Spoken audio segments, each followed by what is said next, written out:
Hello and welcome. Today I will be going over what we should be keeping in mind while we take care of our beautiful reptiles while the weather changes.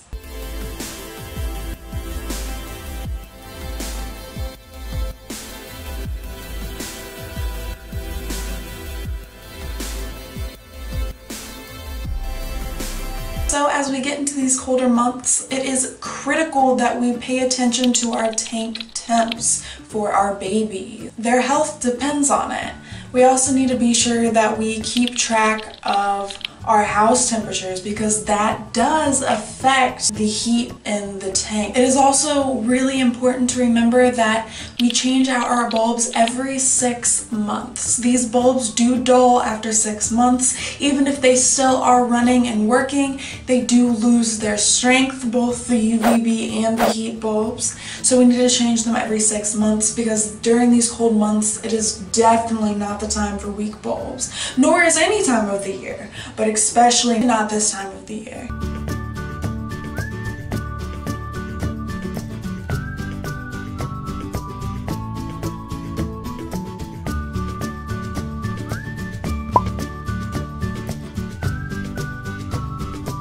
The next thing to remember is that if you are taking your baby outside during these cold days, you need to be sure to bring a heat source. Your baby is cold-blooded, meaning the temperature of their body matches the temperature of the surrounding area after a period of time.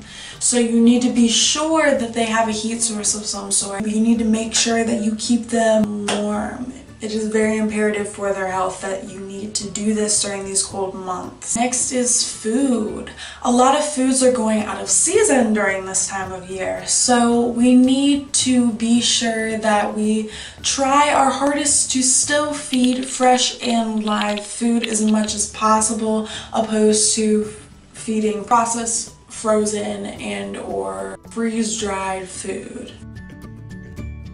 And then last but not least, but certainly one of the biggest things that we need to remember during this time of year is that dragons' behaviors start to change sometimes. Not all, but you might start to see your dragon get tired. They might stop eating during this time of year, or they might stop pooping. This is something that is called brumation. If you don't know what brumation is and you've never heard of it or you don't know enough about it, please see my videos up in this corner up here. Click the links up here and see my 2 videos on it. I go in depth about what brumation is and what you should do. But something you have to remember as well is that you have to go to the vet before they go into full brumation, simply because you need to make sure that they don't have parasites.